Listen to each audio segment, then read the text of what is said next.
India, which will enable us to share our insights on preparing a blueprint for our economy, which will bring prosperity to our country and which will facilitate the upliftment of masses. We are all living in a global economy where developments in one corner of the world has got impact on the other places as well. In the rapidly changing global economic order, India, on account of its skilled human resources, infrastructure, and economic environment, has an opportunity to emerge as a supply chain hub of Indo-Pacific region.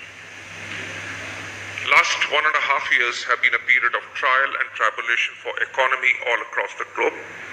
However, the grit and resilience of common citizens is enabling the economies to come back on their feet, which is being reflected in the upswing of the stock markets.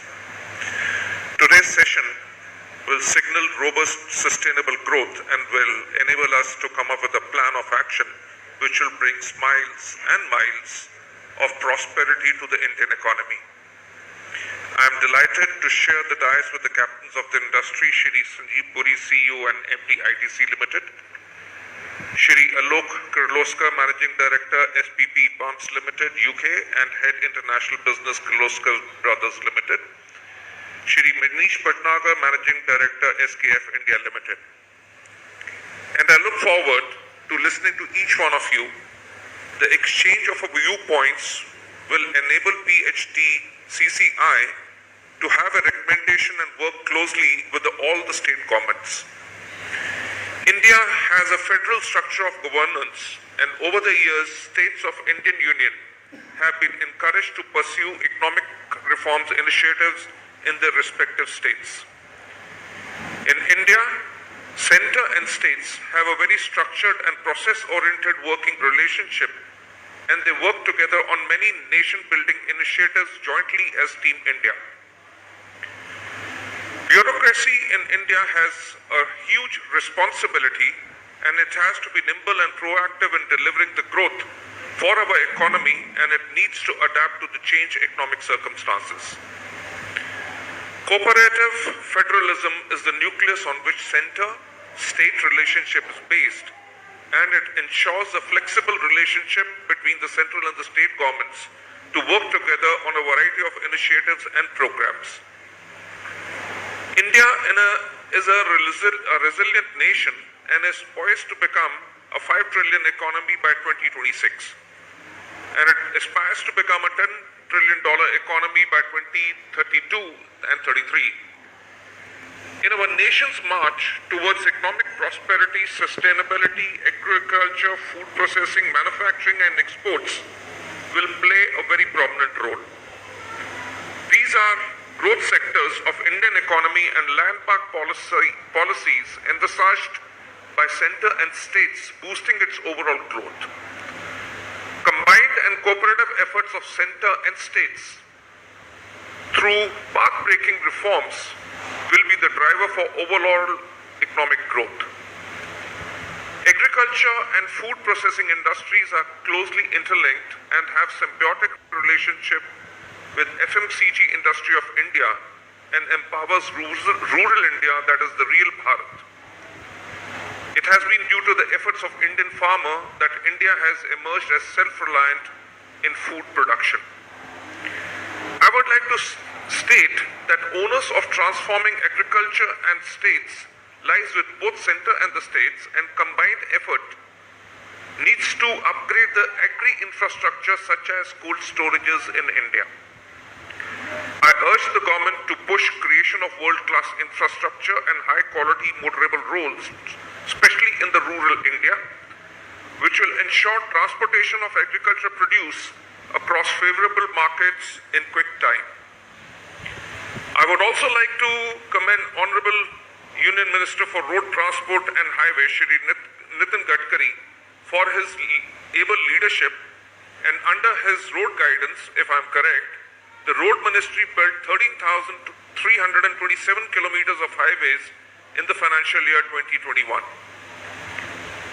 I would also like to draw attention towards manufacturing and exports, and would like to state that exports showcase the pulse of the nation. Exports are integral to nations' aspirations to become a calling card for its vision for superlative growth. It needs to be encouraged if India has to emerge as an engine of growth. A shared vision is needed which will push the growth of our nation to a higher pedestal, which will place us amongst the high growth economies of the world. Those states in India have been empowered to come up with policies which will boost the growth of the economy in the above mentioned sector. However, India still needs to have cooperative framework in which efforts are channelized for nation's overall prosperity. I would like to share the roadmap which will facilitate uptick in growth indices of our economy. India has 814 districts. I propose that there should be a central feedback mechanism where development initiatives of all districts can be reviewed. Secondly, exports boost the economic profile of the nation and earn the hard-earned currency for the nation. We as a nation should pull out all stops to support exports and make our industries competitive to compete with the best in the world. If India has to be counted amongst the ranks of the developed nations, then we'll have to invest heavily in technology and modernize its manufacturing industry. We as a nation cannot compromise on best global practices that are being followed all over the globe. We need a blueprint which will make our manufacturing industry amongst the best in the world. I am also thankful to our founders of our nation whose sacrifices have laid foundation of modern Indian state and appreciate the far-sightedness of visionary leaders who wrote our constitution. It is the intent and the provisions of our constitutions which even in this age of rapid transformation is delivering sustained growth of our economy and society. Though there are 30 states in the Union, still we are all drawn to put our efforts to merge common enshrined goal of our nation, that is prosperity and progress of our nation, which will realize the dream of our Honorable Prime Minister Shri Narendra Modi ji in making our country a 5 trillion economy by 2026. With this, I would like to end my message. Thank you so much. Mr. Bali, thank you very much. May I now also invite